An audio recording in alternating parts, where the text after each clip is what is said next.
हर हर महादेव। परमाणु और अणु की ये आपकी दूसरी क्लास। जितना अच्छा एक्सप्लेनेशन उतना ही बढ़िया आपका सराहनीय उसको अध्ययन करने का तरीका। एक्सप्लेनेशन वैसे अच्छा नहीं बोलना चाहिए कि वो तो हमारा किया हुआ काम है, अच्छे काम सारे आपके। तो जो जज किया है वो बहुत बढ़िया किया है। अपनी क्लास स्टार्ट करूं उससे पहले एक दो चीज बता देना चाहूंगा। एक तो डाल्टन का परमाणु सिद्धांत, उसमें से बिंदु 3 वहां शो नहीं हो रहा था, तो एक्चुअल में 2 और 3 दोनों मर्ज हो गया है। तो 2 और 3 दोनों साथ में हैं और फिर 4 5 6 का क्रम आ रहा है। और एक अच्छी चीज पे बात करना चाहेंगे, वो है आपका क्योंकि वहां जो लिखने का मकसद ही था वो समझाना था, लेकिन वो स्किप रह गया है ह्यूमन एरर की वजह से। एक नाम आ रहा था दीर्घ वृत्ताकार कक्ष।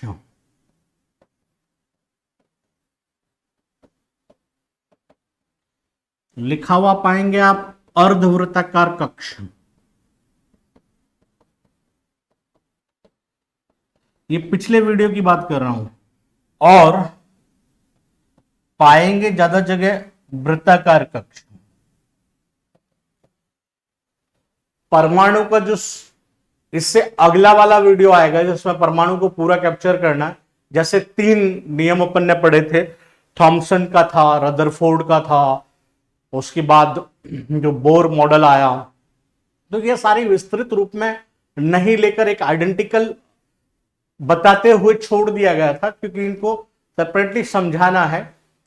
क्योंकि आपका प्रिपरेशन फर्स्ट ग्रेड लेवल का है और जो पिछले पेपर के एनालिसिस है वो ये बता रहे हैं कि सवाल उथले हो रहे हैं, गहराइयों को वो प्रयास नहीं कर रहे हैं, लेकिन ट्रेंड बदलता रहता है। किस समय क्या प्रश्न आए वो आप और हम जज नहीं कर सकते। तो हमें अपनी स्टडी में शामिल सारी चीजों को करना है और फिर उसमें से अपने आप ही सेपरेशन पॉइंट आता जाएगा कि क्या चीजें आ रही है, कौन से संभावित जोन में जाएगी, कौन सी थोड़ी गहराई में हमें देख के छोड़ देना है, सारा मैनेजेबल हो जाएगा। ये था कि परमाणु जो होते हैं उसमें इलेक्ट्रॉन नाभिक के चारों ओर चक्कर लगाते हैं। ये तथ्य आया तो उसमें पहला नाम आया था वृत्ताकार कक्ष में। फिर परमाणु जब हम पूरा डिटेल में पढ़ेंगे तो कक्ष, कक्षक, ये और भी आएगा। वृत्ताकार कक्ष में चक्कर लगाते हैं। अब इस वृत्ताकार कक्ष को ये नाम बड़ा अस्वीकार्य था, जो और यही बताने के लिए वहां डिनोट किया गया था, क्योंकि ये कंपटीशन, ये जो ऑप्शन देख रहे हैं आप, ये एक प्रतियोगी परीक्षा में पूछा भी जा चुका है, जिसका सही उत्तर ये था और वास्तविक रूप में यही है। वो जो कक्षाएं थी वो दीर्घ वृत्ताकार कक्षाएं होती है, जिसमें परमाणु प्रतिरूप में ये कल्पना की गई, इलेक्ट्रॉन जो है वो नाभिक के चारों ओर चक्कर लगाता है और ये दीर्घ वृत्ताकार कक्ष में चक्कर लगाता है। क्योंकि ये बना तो हम इस तरीके से देते हैं, लेकिन वास्तविक रूप में अगर उनका आकलन किया जाए तो ये कक्षाएं इस तरह की थी। तो ये दीर्घ वृत्ताकार कक्षाओं का रूप रहा है। नाम आप ये भी पढ़ने में आएंगे। ये बहुत कम और ना के बराबर कहीं उल्लेखित होता है, और ये होता भी है तो एक गलती के रूप में होता है। और दीर्घ वृत्ताकार कक्ष जो है इसका सही उत्तर होगा। तो वापस रिपीट कर दूं कि वहां पे भी जो डिनोट किया था हमने यही एक्सप्लेन करने के लिए, लेकिन इसको आगे वहां बताने के बजाय हम टॉपिक कुछ और ले गए। तो जब भी इस नोट को वापस नोट मेकिंग आपकी चल रही है, उसमें आप इसको अपनी जो नोटबुक है उसके सबसे ऊपर दीर्घ वृत्ताकार कक्ष लिखकर और राइट क्लिक कर दीजिएगा। और वैसे राइट क्लिक करना आपकी चॉइस भी रही है कि आप राइट का निशान नहीं लगाते हैं तो राइट का निशान देखो 2 बार लगाया है, एक बार और लगा देता हूं, तीसरी बार राइट का निशान लगाया है तो आप अपनी नोटबुक के ऊपर लिखेंगे इसको और राइट का निशान लगाएंगे। इससे आपको पता चलेगा कि परमाणु के अंदर जो नाभिक होते हैं, नाभिक के चारों ओर जो वृत्ताकार कक्षाएं, एक्चुअल में दीर्घवृत्ताकार कक्षाएं होती है जिसमें इलेक्ट्रॉन चक्कर लगाते हैं। ये दो कंसल्टिंग पॉइंट था जो बताना जरूरी रह गया है। एक और है जो आ जाएगा थोड़ी देर में। फिर आइए आप आज के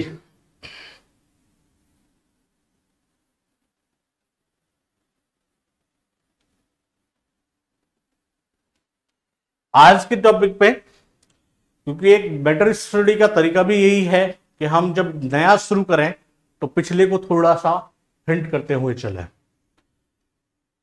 तत्व या परमाणु आपस में मिलकर, तत्व या परमाणु परस्पर मिलकर या आकर्षण द्वारा जुड़कर अणु का निर्माण करते हैं। एक फोर्स काम करेगा और उस आकर्षण के जरिए अणु निर्मित हो जाएंगे।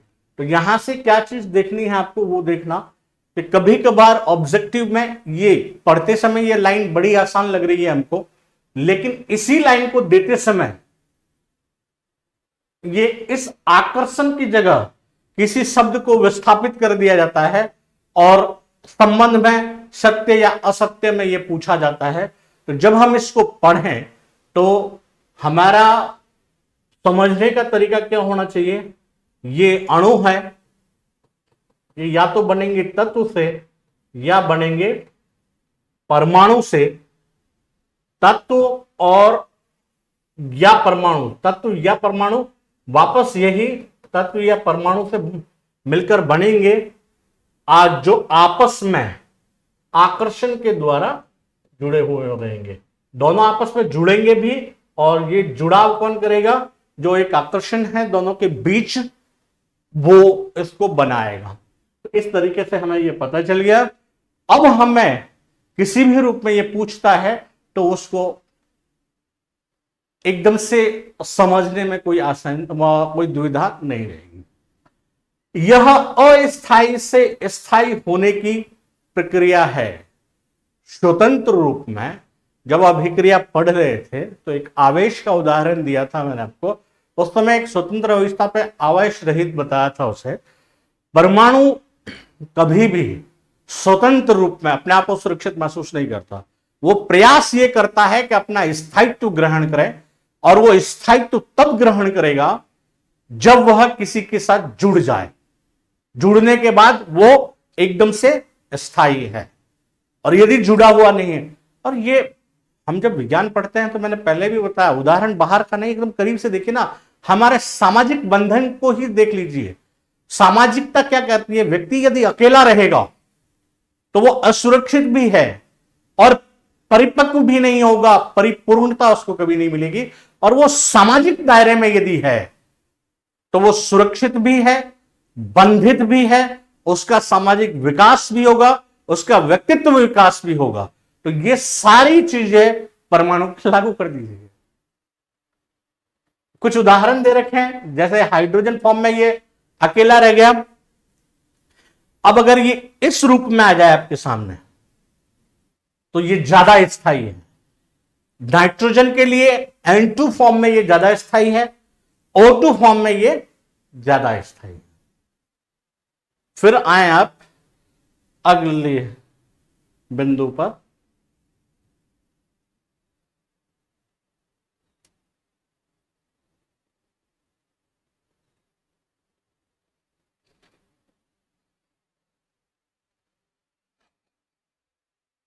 अणु ऐसे दो या दो से अधिक परमाणुओं का समूह होता है जो आपस में रासायनिक बंधन द्वारा जुड़े हुए हैं। वहां आकर्षण कहा था, वो आकर्षण बंध के रूप में निरूपित हुआ, और ये रासायनिक बंध। और ये जो नाम आ रहा है आपका रासायनिक बंध, आपके जो टॉपिक में कार्बन वाला भाग है, जो तीसरा रसायन विज्ञान का जो तीसरा यूनिट है, वो थर्ड यूनिट इसको बड़े अच्छे से एक्सप्लेन करेगी आपको, और आप बंधन तो नींद में भी बता पाएंगे।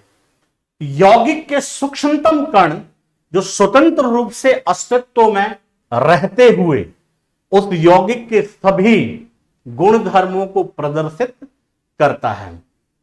ये अणु रूप में होता है।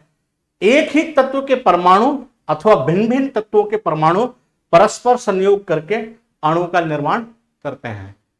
वहां अभी एग्जांपल हमने देखा, हाइड्रोजन का हाइड्रोजन से जुड़ा हुआ H2 बना दिया, नाइट्रोजन का नाइट्रोजन से जुड़ा हुआ N2 बना दिया। तो ये सब क्या था? एक ही तत्व थे। अगर इसकी जगह मैं कल्पना करूं कि H2O बना दिया जाए तो हाइड्रोजन का हाइड्रोजन के साथ संयोग है, और ये हाइड्रोजन जो है किसके साथ आकर जुड़ गया? ऑक्सीजन के साथ, जो बाहर वाला है।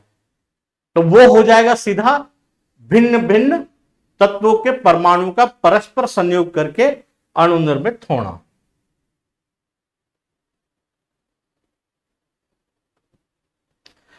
अनेक तत्व के अणु उसी तत्व के केवल एक परमाणु द्वारा निर्मित होते हैं। जैसे ऑर्गन है, हीलियम है, इन्हें एकाणु या एक परमाणु अणु कहा जाता है। ऑर्गन और हीलियम, इनको एक परमाणु, इनको तो थोड़ा गहराई से समझना। पहले तो समझना है कि ये एक परमाणु क्यों कहे गए, और दूसरा ये जो कह रहे हैं हम उसी एक निर्मित होते हैं। दोनों बातें क्या चल रही है? हम हाइड्रोजन के केस में ये पढ़ चुके हैं कि H+H जो था, इसने ये बनाया और इसको स्थायित्व कर दिया। ये जरूरी क्यों था?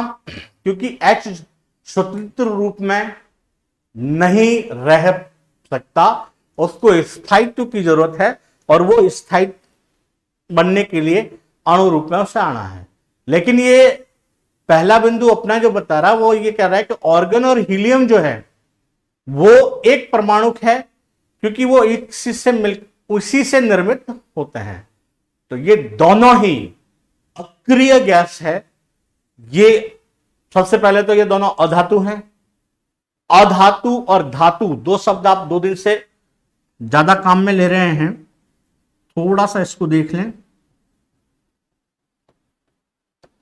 आवर्त सारणी का एक दिन लेकर आपको ये बड़े क्लियरिटी के साथ समझा देंगे। तब तक केवल इतना जान लीजिए कि धातु जो होगा वो उसके कुछ अपने गुण हैं। वो ठोस होगा, फिर वो ध्वनिक होगा, यानी आप उसको नीचे पटकेंगे तो उसकी आवाज आएगी। वो खींचते, अगर उसका खिंचाव किया तो लंबा खींचता चला जाएगा। ये उष्मा के संचरणशील भी होंगे। ये सारे गुण धातुओं के होंगे। इनमें अंतराकोशीय अवकाश कम होगा, क्योंकि ये बड़े ठोस रूप में व्यवस्थित होते हैं, और अंतराणविक जो बीच में स्पेस है या कण है, वो रिक्त अवकाश है, वो इनमें कम पाया जाता है। उलट अधातु, इनके विरोधी जो भी होंगे वो सारे अधातु है। धातु में भी कुछ अपवाद हैं। जो होना ठोस चाहिए था लेकिन लिक्विड फॉर्म में होता है, जैसे मरकरी है। क्योंकि धातु की एक गुण और होता है कि चमकीला होना चाहिए, तो इसके उलट एक चमकीला पदार्थ अधातु में भी आपको मिल सकता है।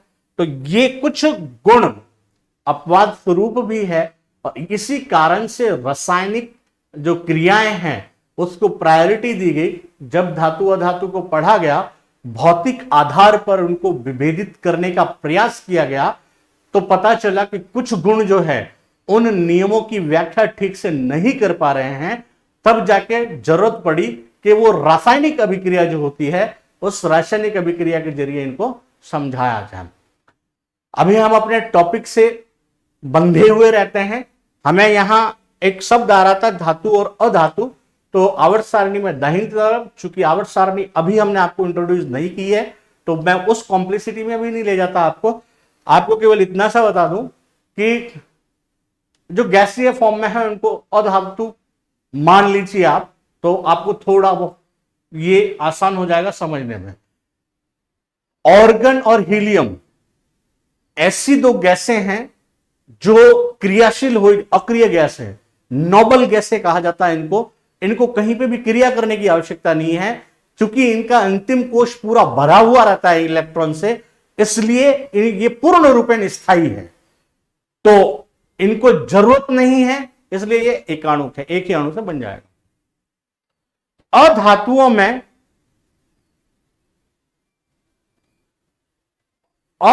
में किसी तत्व के अणु एक ही प्रकार के दो परमाणुओं से मिलकर बनते हैं, जैसे ऑक्सीजन, नाइट्रोजन, और इन्हें द्विपरमाणु कहा जाता है। और क्यों कहा जाता है, शायद यहां से समझ लें आप। जब आप ऑक्सीजन लिखेंगे O+O होगा, नाइट्रोजन लिखेंगे N+N होगा, यानी ये दो तत्व जो था एक ही प्रकार के, एक ही बिरादरी के हैं जो इसको बना रहा है, इनको कह दिया द्विपरमाणविक। वो हो गया एकल परमाणविक जो अकेला बन रहा है, ये हो गए दो के साथ मिलकर बन रहे हैं, तो इनको कहा द्वि, मतलब Ar+Ar, Ar2 लिखने की जरूरत नहीं पड़ती, हीलियम+हीलियम, हीलियम2 लिखने की जरूरत नहीं पड़ती, इसलिए वो एकाणुक है। द्विअणुक वो हुए हाइड्रोजन धन हाइड्रोजन H2, ऑक्सीजन धन ऑक्सीजन O2, नाइट्रोजन धन नाइट्रोजन N2।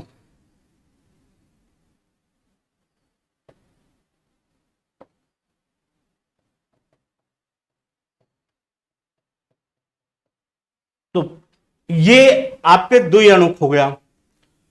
त्रिअणुक, त्रिअणुक का उदाहरण हो जाएगा आपके O3, ऑक्सीजन के तीन तत्व उसमें मिलकर O3 का निर्माण करेंगे, तो ये त्रिअणुक कहलाएंगे, त्रिपरमाणविक कहलाएंगे। चतुर में सल्फर है, सल्फर S4 से डिनोट होगा, तो ये आपका चतुर परमाणविक हो जाएगा।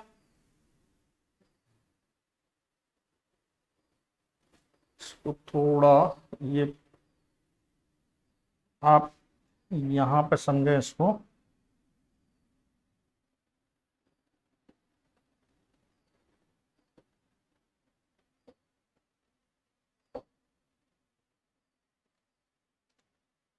फॉस्फोरस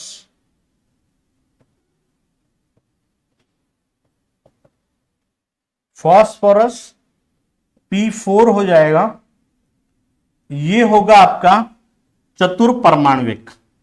चतुर परमाणविक फास्फोरस होगा, और बहु परमाणविक के उदाहरण में सल्फर आएगा, क्योंकि सल्फर 8 होता है, S जो होगा वो 8 होता है, और इसके लिए नाम आएगा, आप लिख ही दीजिए ताकि कंफ्यूज नहीं हो, बहु परमाणुक। चतुर परमाणुक में फास्फोरस और बहु परमाणुक में सल्फर।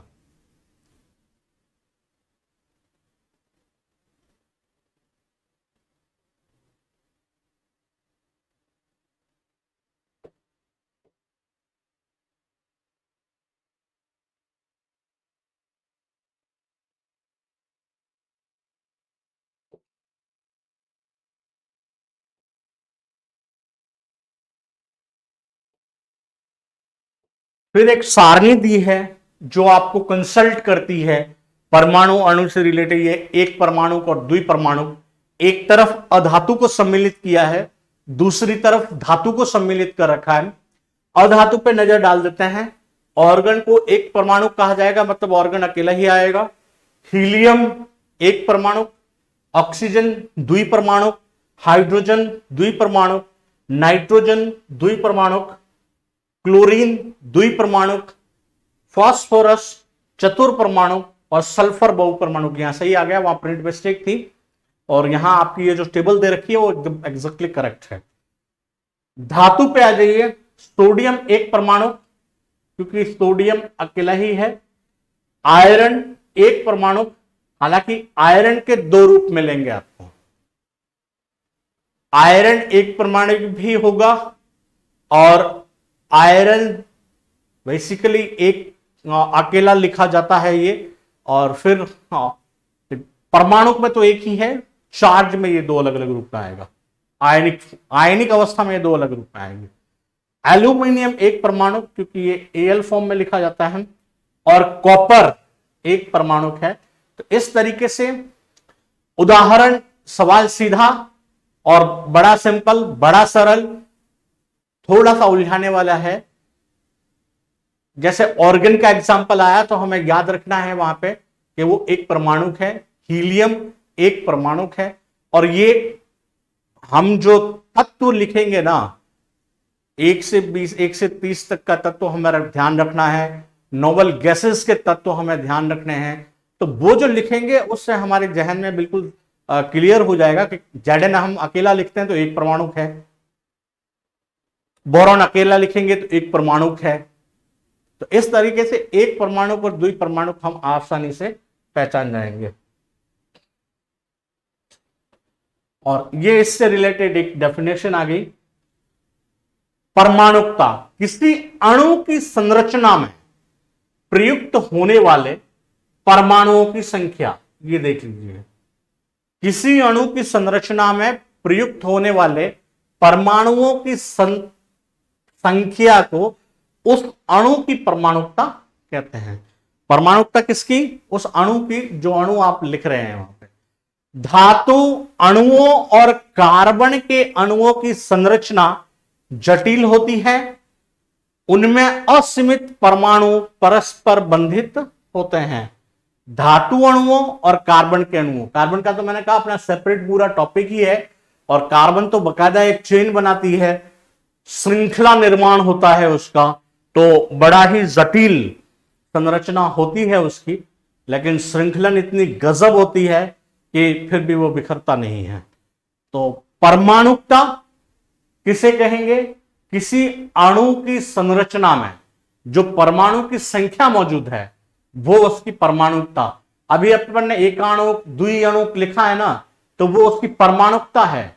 अगर अपन ने एकाणुक कहा है तो उसमें एक परमाणु ही है, ये उसकी परमाणुविक संख्या है। अपन ने द्विअणुक कहा है तो, या द्विपरमाणु बोला है तो वो उसकी परमाणुविकता है, और वो दो परमाणुविकता उसकी होगी।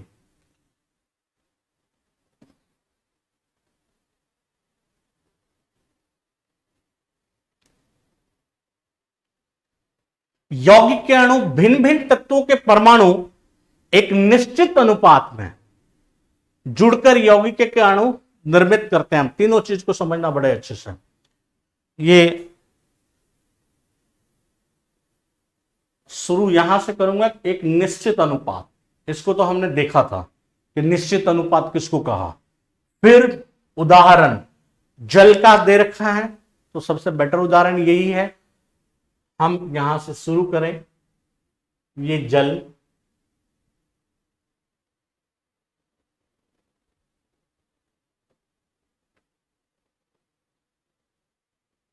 अब जल में कौन कौन शामिल? हाइड्रोजन और ऑक्सीजन। जल की द्रव्यमान संख्या क्या? द्रव्यमान संख्या इलेक्ट्रॉन और उसके अंदर जो उसका न्यूट्रॉन है उन दोनों का योग है। और हाइड्रोजन की द्रव्यमान संख्या एक ही है, तो 2 हाइड्रोजन के लिए उसकी द्रव्यमान संख्या हो गई 2, ऑक्सीजन का होता है 16। दोनों का अनुपात क्या हो गया? सरल अनुपात निकाल दीजिए, 1:8। यही आपके यहां पे लिखा हुआ है। वापस परिभाषा से इसको रिलेट कर दीजिए कि भिन्न भिन्न तत्वों के परमाणु, तो भिन्न भिन्न तत्व, देखो जल बनाया तो ये जल हाइड्रोजन से मिलकर बना है और ऑक्सीजन से मिलकर बना है। हाइड्रोजन आई है और ऑक्सीजन आई है, दोनों ने मिलकर जल को बनाया है। तो डेफिनेशन पे वापस रिकॉल कीजिए आप, भिन्न भिन्न तत्वों के परमाणु एक निश्चित अनुपात में, यह आपका निश्चित अनुपात आ गया, जुड़कर यौगिकों के अणु निर्मित करते हैं। तत्व के परमाणु अलग हैं, 2 अलग बिरादरी के हैं, दोनों जुड़ गए, बनाया क्या? यौगिक बनाया, और ये यौगिक अणु रूप में निरूपित हुए हैं। उसमें उनका जो अनुपात है वो निश्चित है। उसको फिर और तरीके से देखिए, अमोनिया अपन ने पढ़ा, अमोनिया में कहा गया NH3। अब NH3 में नाइट्रोजन का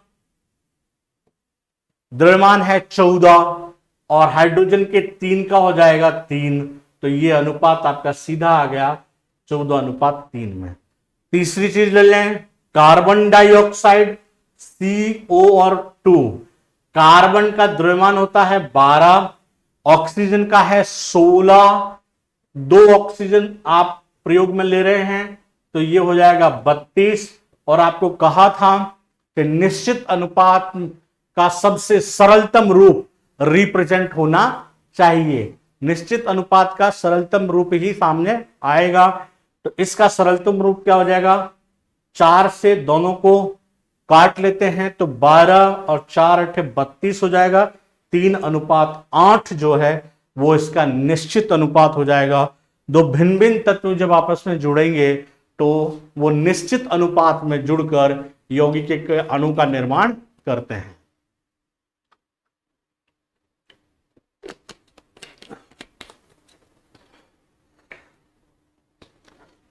चलिए नेक्स्ट की तरफ।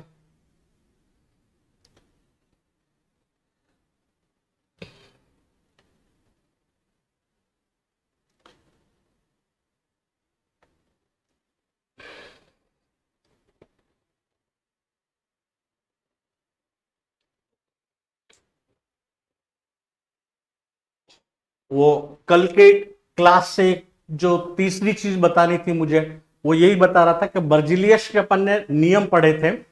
बर्जिलियस का प्रथम नियम, दूसरा नियम और तीसरा नियम। और फिर ये कहा था कि IUPAC ने अपना नियम दिया, गलती से कहीं वो बर्जिलियस के रूप में ही दिखा देते हैं, लेकिन वो बर्जिलियस नहीं होता। चौथा नियम जो है अनिल अनियम वाला, वो IUPAC का नियम था।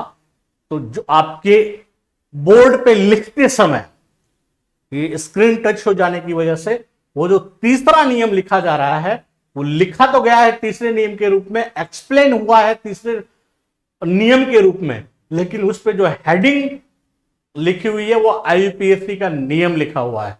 तो जब आप नोट मेक करें तो आप उसको भी पॉइंट आउट कीजिएगा। ये बाय मिस्टेक स्क्रीन टच की वजह से ऐसा हुआ था। तो कल के रिलेटेड वीडियो से 3 मोस्ट क्योरी थी, तीनों का समाधान आपको बता दिया। आज पे हम रिपीट करें आयन। आयन खूब सुना है, धन आयन, ऋण आयन ज्यादा सुनने में आता है, तो पहले जरूरी होता है कि उनको खत्म कर दिया जाए, ताकि दिमाग में जैसे ही वो आए तो पिक्चराइज हो जाना चाहिए कि धन आयन क्या है। धातु एवं अधातु युक्त यौगिक आवेशित कणों से बने होते हैं। कण कैसे आवेशित? आवेशित कणों को ही आयन कहा जाता है। आवेशित कणों से बनेंगे और इन्हीं को आयन कहेंगे। अब यहीं पे थोड़ा सा समझ लीजिए, बहुत बड़ा उदाहरण नहीं देखना है। हुआ क्या, ये A है, ये B है और ये C है। इन तीनों की पॉकेट में ये 10 रुपये नोट है, B न्यूट्रल है। अब A को कोई प्रोडक्ट खरीदना है जो 15 रुपये में आएगा, और इसको फूड प्रोडक्ट ही समझ लीजिए। कुछ भी चाट पकौड़े खाने की इच्छा हो सकती है उसकी, लेकिन वो आएगा कितने में? 15 में। और C की भी यही इच्छा है, उसके लिए भी उसको एक्सपेंस कितना का, उसको कितनी देने हैं? 15 रुपए। अब फोन पे नहीं है, पहले से एग्जांपल मत दे दीजिएगा। लेकिन B के पास 10 रुपए हैं जिसका वो कुछ नहीं करना चाहता।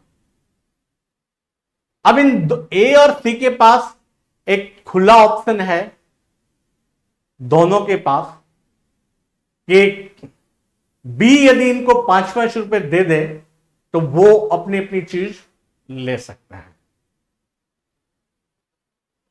अगर ये दे देता है तो यहां से इसको मनी ट्रांसफर हुई और इसको ट्रांसफर हुई, यानी ये इसके ऊपर प्लस का चार्ज आ जाएगा।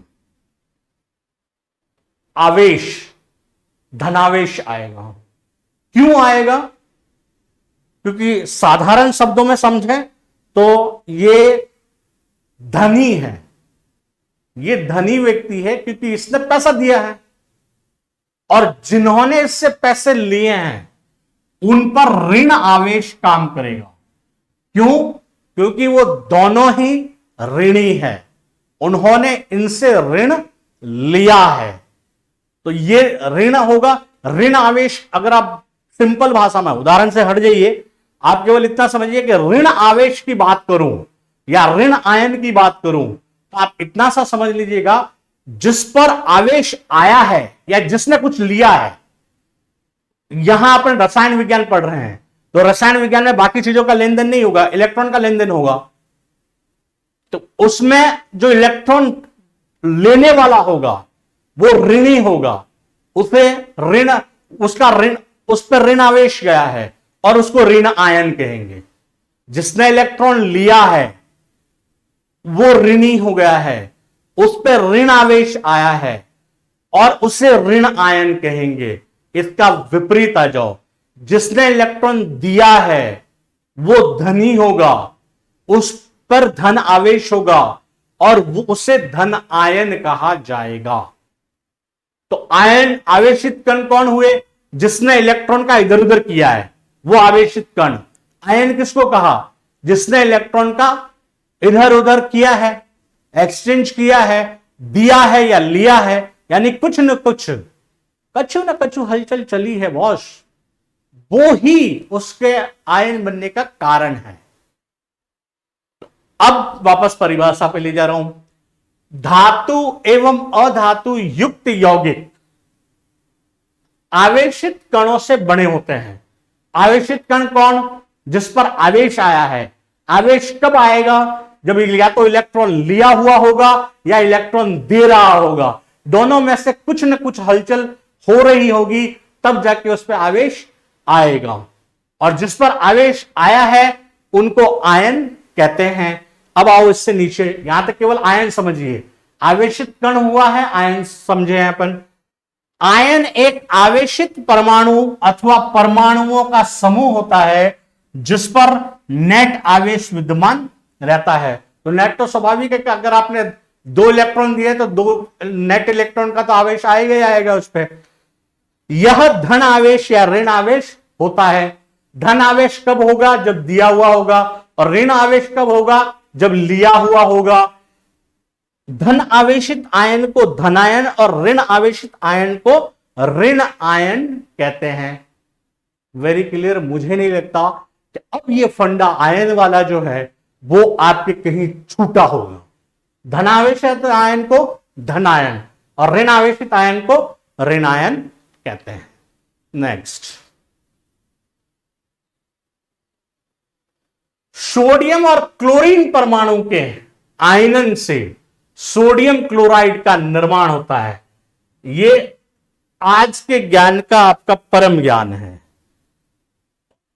पहले तो साधारण से शब्द में समझा देता हूं, फिर उसके पूरे सिस्टम से समझा दूंगा। यह सोडियम है, अभी तक तो यह परमाणु है, इसमें से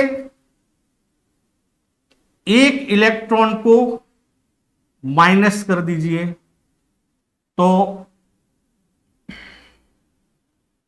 इस पे धन आवेशित आ जाएगा। ये माइनस कब होगा? जब वो इलेक्ट्रॉन दे रहा होगा, क्योंकि इलेक्ट्रॉन देगा तभी तो धनावेश आएगा।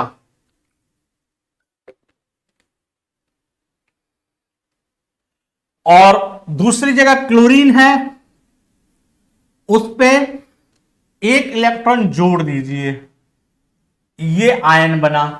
अब उसको तो सोडियम आयन ही बोलते हैं, लिख भी देता हूं ताकि आपको समझने में भी आसान रहे। ये सोडियम है, ये क्लोरीन है। ये अब सोडियम आयन हो गया है और ये अब क्लोरीन नहीं, अब इसको बोलेंगे क्लोराइड आयन। ये क्लोराइड आयन में बदल गया है। अब जब आयनिक फॉर्म में आ गए हैं तो ये दोनों जुड़ने के योग्य हो गए, स्वतंत्र रूप में नहीं जुड़ेंगे। ये दोनों मिलकर बन जाएंगे NaCl, इसको कहा जाएगा सोडियम क्लोराइड। जो खाने का नमक है हमारा, वही खाने के नमक का फॉर्मूला है NaCl। राजस्थान जीके से रिलेट करो तो सांभर लेक को याद कर दीजिए और पचपदरा झील को याद कर लेना, क्योंकि बड़ा अच्छा उत्पादन होता है नमक का। और अति विशिष्ट बात है कि झीलों से शुद्ध नमक का मिलना अपने आप में यह राजस्थान की मरुधरा या राजस्थान प्रदेश की विशेषता है, बाकी संभव नहीं।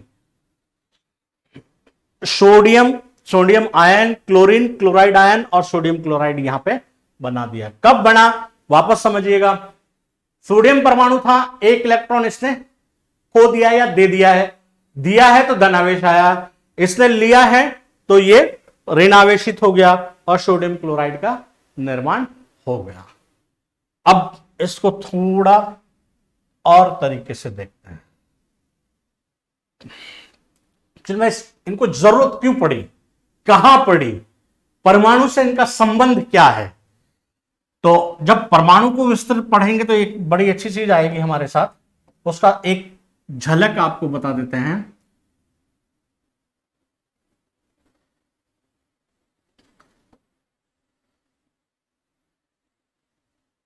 ये सोडियम 11 परमाणु क्रमांक है, यानी 11 इलेक्ट्रॉन इसमें रहते हैं। अब नियमानुसार, ये इसका नाभिक है, नियमानुसार 2 इलेक्ट्रॉन यहां पे हैं, 8 इलेक्ट्रॉन इसमें होंगे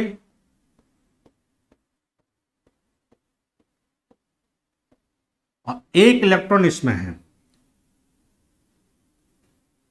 हुआ क्या, अब इसमें परिवर्तन क्या होगा वो देखना।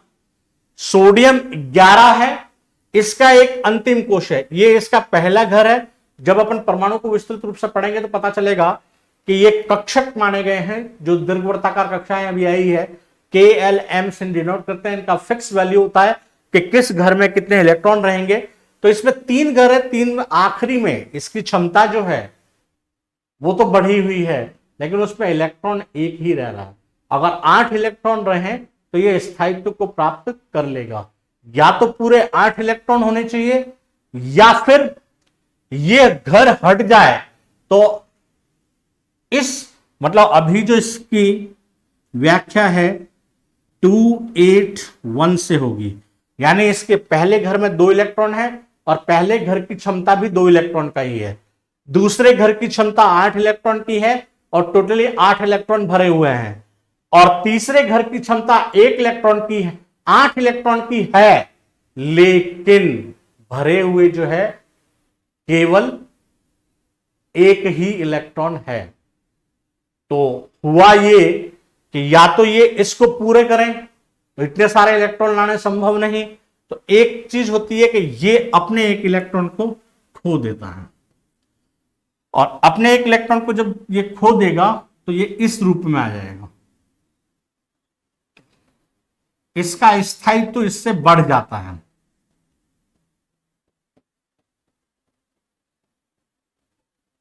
ये अब सोडियम आयन है और इसको 28 से डिनोट करेंगे। अब इसमें 10 इलेक्ट्रॉन रह गए हैं, ये रूप है। अब मैंने जो वहां लिखा था उसको लिखने के 2 तरीके बताता हूं। इसके अकॉर्डिंग Na-1 इलेक्ट्रॉन और ये हो गया Na पॉजिटिव। अब एनसीईआरटी बुक क्या करती है, वो इसको इस तरीके से लिख देती है Na पॉजिटिव प्लस 1 इलेक्ट्रॉन। आप एनसीईआरटी की बुक में ये रूप देख सकते हैं। और समझने के लिए ये होगा फिजिक्स के टॉपिक जो प्रकाश वाले भाग है उसमें एनसीईआरटी को देख के अगर आप चित्रात्मक निरूपण करें तो बड़ा मुश्किल होता है। उसको उसके पुराने पैटर्न से देख लीजिए, बड़े आसान नियम है।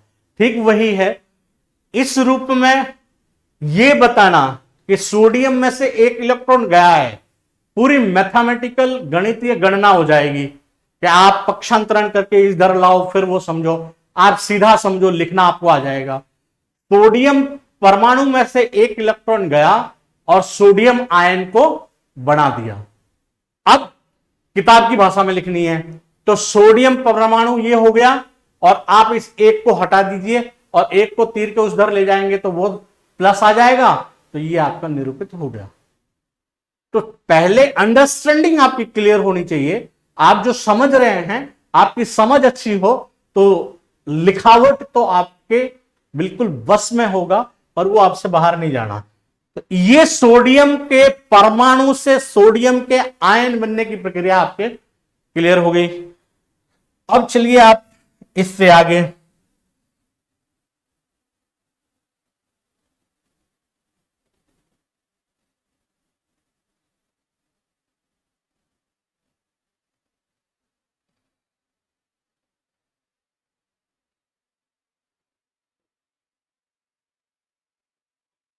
अब इसको मैं क्लोरीन का बना देता हूं।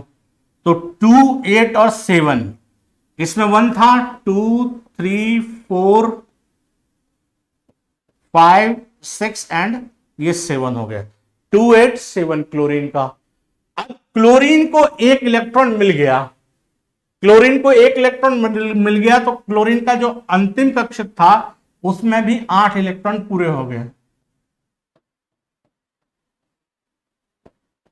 ये 8 इलेक्ट्रॉन उसमें भी पूरे हो गए। तो यहां पे बन गया ये क्लोराइड आयन।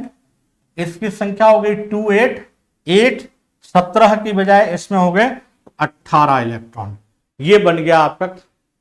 और क्लोरीन, वही लिखने का तरीका देख लीजिए, क्लोरीन प्लस एक इलेक्ट्रॉन, ये हो गया क्लोराइड आयन। अब लिखेंगे आप क्लोरीन, क्लोराइड, अब प्लस की जगह ये -1 इलेक्ट्रॉन। तो ये आपका एनसीईआरटी फॉर्म है, और वो आपका सिंपल समझने वाली फॉर्म बता दी।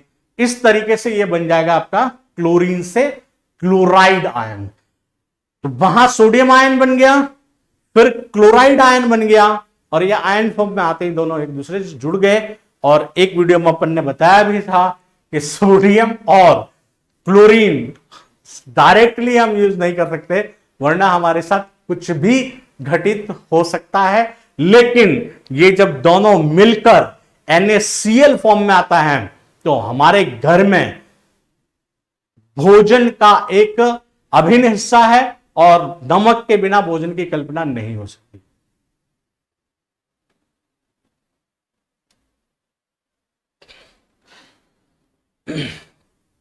फिर था रासायनिक अभिक्रिया, जब पढ़ रहे थे तभी इसकी जरूरत पड़ी थी, लेकिन सारी चीज सिस्टम के अकॉर्डिंग ही रहे तो बेटर। रासायनिक सूत्र लिखना, ये कल्पना होती, ये आ गया तो हम काफी कुछ समझ आएंगे। ये हमारी थ्योरी होती है, हमारे मन में चल रहा होता है। रासायनिक सूत्र लिखना आ जाता तो बिल्कुल सब कुछ हो जाता। लेकिन सूत्र लिखने से पहले इतनी सारी दीवारें, वहां पे ईंटें लगानी पड़ती है, तब हमें यहां पे आना पड़ता है, और आज हम यहां पर आ ही गए। तो 2-4 सूत्र लिखकर ही निकलेंगे। किसी यौगिक का रासायनिक सूत्र उसके संगठन का प्रतीकात्मक निरूपण होता है। रासायनिक सूत्र उसको रिप्रेजेंट करता है, उसका प्रतीक होता है। भिन्न भिन्न यौगिकों के रासायनिक सूत्र सरलता पूर्वक लिखे जा सकते हैं।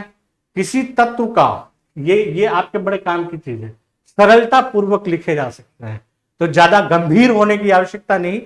भिन्न भिन्न यौगिकों के रासायनिक सूत्र सरलता पूर्वक लिखे जा सकते हैं, तो हम सरलता पूर्वक ही लिखेंगे। किसी तत्व की संयोजन शक्ति उस तत्व की संयोजकता कहलाती है।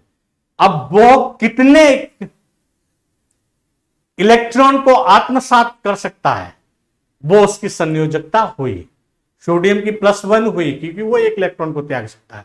अब आप कह दो कि साहब उसके घर में 8 और इलेक्ट्रॉन थे, वो भी निकाल लीजिए, तो वो बस की बात नहीं है। उतनी एनर्जी ना आप ला सकते ना मैं ला सकता। फिर और रासायनिक सूत्र लिखने के नियमों में आयन की संयोजकता या आवेश संतुलित होना चाहिए, तो उसके बिना तो संभव ही नहीं है।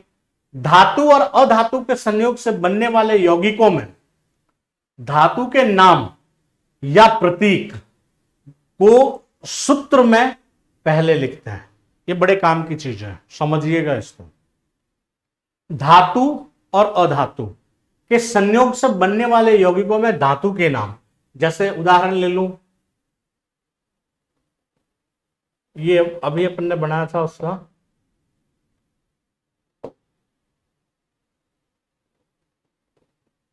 Fe2O3 twice of MgO, magnesium oxide या आयरन ऑक्साइड। तो ये आयरन और ये मैग्नीशियम दोनों धातु है, ऑक्सीजन अधातु है, तो ये बाद में लिखी जाएगी और धातु का नाम पहले आएगा, तो ये ज्यादा समस्या आपको देगी नहीं। फिर कुछ उदाहरण लेते हैं, जैसे कैल्शियम ऑक्साइड है, ये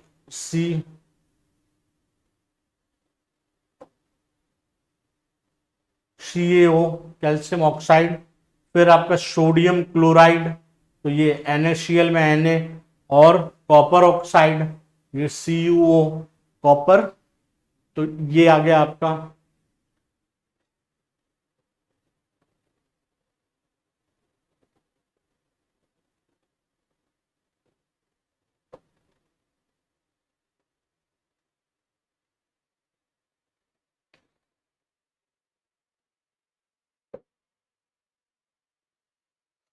फिर है ये आवर्त सारणी, जो परमाणु के संबंध में काफी कुछ बताती है।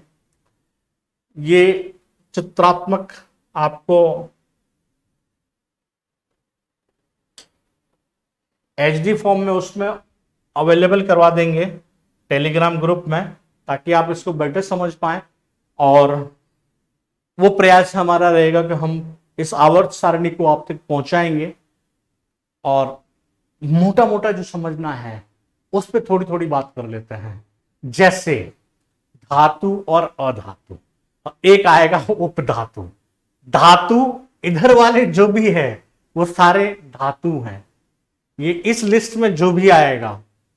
फिर वो इस लिस्ट में जितने भी दिख रहे हैं, ये वाला स्क्वायर फॉर्म में होगा ये, तो हालांकि रेक्टेंगल टच करता जा रहा है लेकिन स्क्वायर भी दिख रहा है ये, तो ये अधातु है। बीच में इसके कुछ उपधातु भी दिखेंगे, और लास्ट में ये जो मैंने अक्रिय गैसें कही थी वो सारी हैं। बीच में ये संक्रमण तत्व है, और 4 प्रकार के घर आप इनके पढ़ेंगे, SPDF। तो S वाले सारे ये आएंगे, S से मतलब है जिनके अंतिम इलेक्ट्रॉन S कोश में हो, S उपकोश में, अंतिम P में हो। फिर D वाले आएंगे, और ये F। इसमें क्या हुआ, ये थोड़े ज्यादा फुदकने वाले विद्यार्थी थे। होता नहीं क्लास में ज्यादा ही समस्यात्मक बालकों को आपने देखा होगा, अलग अलग स्कूलों का अलग अलग पैटर्न होता है। कुछ स्कूल तो डायरेक्टली बाहर खड़े कर देती है, और इससे मैं सहमत नहीं हूं। उनकी थोड़ी इज्जत भी होनी चाहिए, क्योंकि उन्होंने कुछ एक्स्ट्रा काम भी किया है। कुछ स्कूलों में मैंने देखा था बकायदा बना रखा है, हालांकि एक से तो सहमत नहीं था, उन्होंने तो डेविल के डायग्राम बना के वहां खड़े करते थे। लेकिन अगर आप मुकुट लगा के और वहां पे खड़े कर दे तो उनको ये एहसास होगा। लेकिन एहसास ये कराना है कि वो गलती करके आए हैं, यूं नहीं कि वो उस पॉइंट को एंजॉय कर लें। तो ये थोड़ी क्रियात्मकता में बड़े जबरदस्त थे, तो फिर उनके लिए अलग से एक बनाएगा प्लेटफॉर्म, और आवर्त सारणी से इनको बाहर रखते हुए इसकी स्टडी करते हैं। तो आवर्त सारणी सेशन का एक स्पेशल वीडियो अपनी रहेगी, और वो ऐसी रहेगी कि प्रयास करेंगे उस 15 मिनट से लेके 30 मिनट तक आवर्त सारणी इस तरीके से, क्योंकि पूरी रटवाना मेरा आपका उद्देश्य नहीं, आपके काम की चीज तक लेके जाना है, लेकिन इसको उतना ही एंजॉयबल बनाते हुए समझना है कि उस 30 मिनट में ये लगे कि जैसे किसी क्लास को अटेंड करके हमारे ब्रेन पे सीधा एक तरह से स्टैम्प कर दिया गया है कि हम उसको भूल ही नहीं सकते। तो हम वहां पढ़ेंगे। अभी जैसे थोड़ा थोड़ा बता देता हूं मैं आपको इसमें क्या क्या दे रखा है। Hydrogen, lithium, sodium, potassium, rubidium, caesium है, लेकिन ये सब नहीं, आपके यहां तक है हाइड्रोजन, लिथियम, सोडियम और पोटेशियम का। बेरिलियम, मैग्नीशियम, कैल्शियम और स्ट्रॉन्सियम, बेरियम, ये सब आपकी 4 धातुएं हैं। और इसमें अधातु आ गई। अधातु में ये सारे ग्रुप इनके नाम से ही चलता है। इसको बोरॉन ग्रुप कहते हैं क्योंकि बी से स्टार्ट होता है, ये बोरॉन से। ये कार्बन ग्रुप कहलाता है क्योंकि ये सी से स्टार्ट होता है। ये नाइट्रोजन ग्रुप कहलाता है क्योंकि ये एन से स्टार्ट होता है। ये ऑक्सीजन ग्रुप है क्योंकि ऑक्सीजन से प्रारंभ हो रहा है। ये फ्लोरीन ग्रुप माना गया है। और ये मैंने आपको बताया था कि अक्रिय गैस या नोबल गैस, ये जो आएगी, ये अक्रिय गैस का समूह है और नोबल गैस का, अक्रिय गैस या नोबल गैस कहते हैं इसको। और आवर्त सारणी का जो एकदम आउटलाइन स्ट्रक्चर कहें तो इसमें 7 तो आवर्त होते हैं और 18 वर्ग में इसको विभक्त की गई है। और अभी जो हम पढ़ रहे हैं वो आधुनिक आवर्त सारणी है, जबकि आवर्त सारणी पे सबसे ज्यादा काम मेंडलीफ का हुआ था। उन्होंने परमाणु द्रव्यमान पर आवर्त सारणी को बताया था, लेकिन कुछ बातों को एक्सप्लेन नहीं करने के कारण फिर इसका प्रादुर्भाव हुआ और फिर हमने इसको अपना लिया। तो ये हमें जब हम सूत्र वगैरह लिखेंगे तो इससे रिलेटेड चीजें, संयोजकता जैसे समझनी होगी तो यहां आना होगा। और चूंकि आप फर्स्ट ग्रेड लेवल से एग्जाम दे रहे हैं तो हो सकता है आपके पेपर में इतना ज्यादा जटिल नहीं बना है, लेकिन जो आउटलाइन होना चाहिए, जितना दे रखा है लेवल मैट्रिकुलेशन, अपर मैट्रिकुलेशन, उतना पढ़ना ही चाहिए अपने को बेटर कंपटीशन के लिए। बहुपरमाणुक आयनों द्वारा, अब इस नाम पे फोकस कीजिए आप, बहुपरमाणुक आयन द्वारा निर्मित यौगिकों में आयनों की संख्या दर्शाने के लिए आयन को कोष्टक, ये अपन ने पढ़ा है, अपने वहां पे आया था जब शुरू किया था ना अपन ने, कैल्शियम हाइड्रोक्साइड इस तरीके से CaOH होल ट्वाइस, तो वहां ये आया था कि ये OH2 किस पे काम करेगा और ये क्या है। तो ये O और H एक बहुपरमाणुक आयन रूप में निरूपित किया गया है। तो इसके ऊपर जो OH है इसके ऊपर तो ऋण आयन है और ये जो कैल्शियम है उसके ऊपर 2 पॉजिटिव था। तो जब इसका सूत्रण हुआ या समीकरण लिखने की बात हुई तो फिर ये इसका आवेश तो चला गया है इधर और इसका आवेश आया इधर, एक को लिखने की जरूरत नहीं तो CaOH होल ट्वाइस लिख दिया। वही हालत यहां पे है। बहुपरमाणुक आयन की संख्या 1 हो तो कोष्टक की आवश्यकता नहीं होती, जैसे ये NaOH में है, NaOH को हम सीधे सीधे ये लिखते हैं। अब उसमें भी ये OH जो है ना वो साथ में है, ऑक्सीजन और हाइड्रोजन अलग नहीं है, वो Na, इसको तोड़ेंगे तो Na और OH में विभक्त होगा ये। तो NaOH है लेकिन OH आयन पे माइनस चार्ज है और Na पे पॉजिटिव चार्ज है, दोनों पे एक एक है, कैंसिल आउट हो जाएगा, लिखने की जरूरत नहीं। 2 भिन्न भिन्न यौगिकों से निर्मित सरलतम यौगिकों को द्विअंगी यौगिक कहते हैं। समझिएगा इसको, भिन्न भिन्न यौगिकों से निर्मित जो यौगिक होगा उसको द्विअंगी यौगिक कहेंगे। मतलब यौगिक समान ना होकर असमान हो जाए तो वो द्विअंगी है।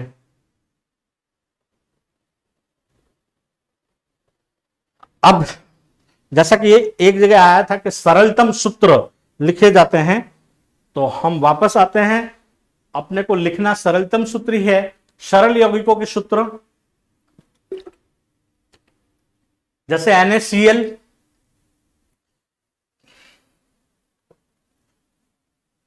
हम Na के ऊपर NaCl का एग्जांपल पीछे पीछे देते आए हैं इसलिए ज्यादा बताने की डिटेल की जरूरत नहीं।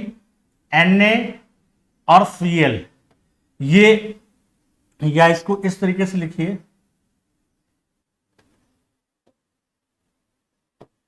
इसका आवेश तो आएगा इधर, इसका आवेश जाएगा इधर, मतलब ये आवेश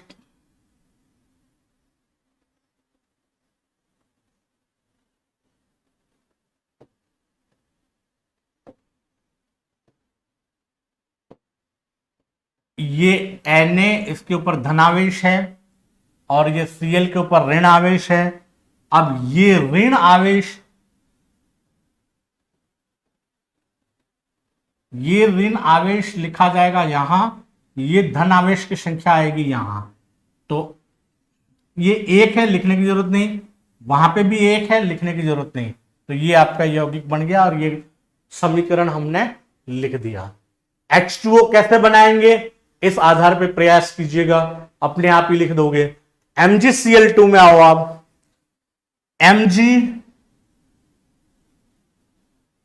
पॉजिटिव, ये जुड़ा किससे, Cl नेगेटिव के साथ। तो Cl का ये आवेश यहां आएगा और Mg का ये आवेश वहां जाएगा।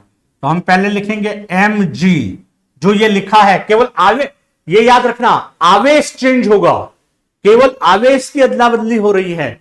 आप गलती से ये यूं नहीं करो कि आप उस परमाणु को ही उधर भेज दो, तो फिर वो समझ ही नहीं पाएंगे कि हो क्या रहा है। केवल आवेश को बदलना है, यहां का आवेश यहां आएगा। तो पहले आप इस धातु को लिखेंगे, Mg लिख दिया।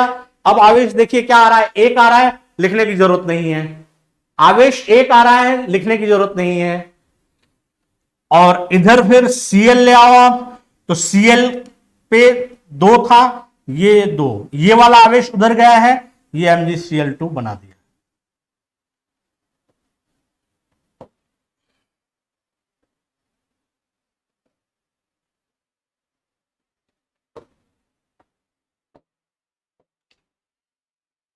C और Cl4, C पे आवेश 4 धनात्मक, क्लोराइड पे आवेश ऋणात्मक।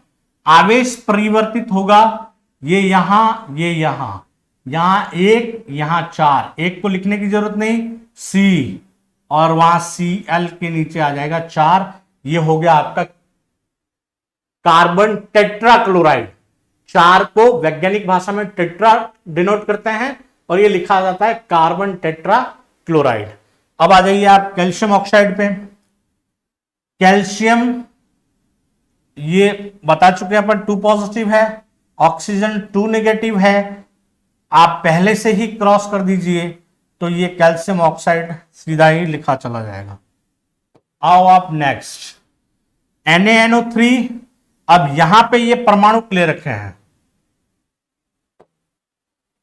आप NaNO3 को देखना, ये बहुपरमाणविक आयन है, परमाणविक आयन है, इसके ऊपर माइनस चार्ज होता है, NO3 नेगेटिव। और सोडियम हम बहुत अच्छे से समझ चुके हैं, इस पे प्लस आयन है और वो NO3 नेगेटिव है। अब चार्ज एक एक है, लिखने की जरूरत नहीं, तो NaNO3। और अभी NaH वाले केस में हम बता चुके हैं, जस्ट इसके पीछे पड़ा है कि चूंकि उस पे आवेश एक ही है, इसलिए हम कोष्टक में लिखने की जरूरत नहीं और सीधा भी लिख लेते हैं। तो NaNO3 को हम सीधा भी लिख लेते हैं, लेकिन नियम यही है कि वो बहुपरमाणुक होता, और यदि आवेश उस पर ज्यादा लग रहे होते तो हमें वो ब्रैकेट में लिखना पड़ता। ये एक मुझे याद है कि रासायनिक अभिक्रियाओं के प्रकार पढ़ा रहे थे, तो उस समय एक बड़ा अच्छा सवाल आया था कि सब OH को कोष्ठक में क्यों लिखा है और OH को कोष्ठक में लिखने के कारण क्या है।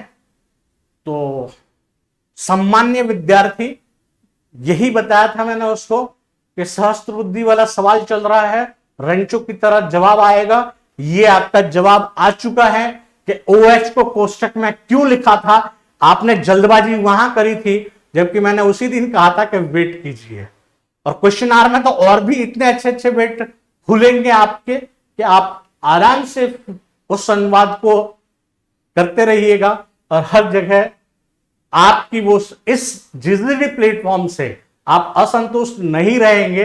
ये कमिटमेंट इस प्लेटफॉर्म का है, निश्चित रूप से ये अनवरत जारी रहेगा।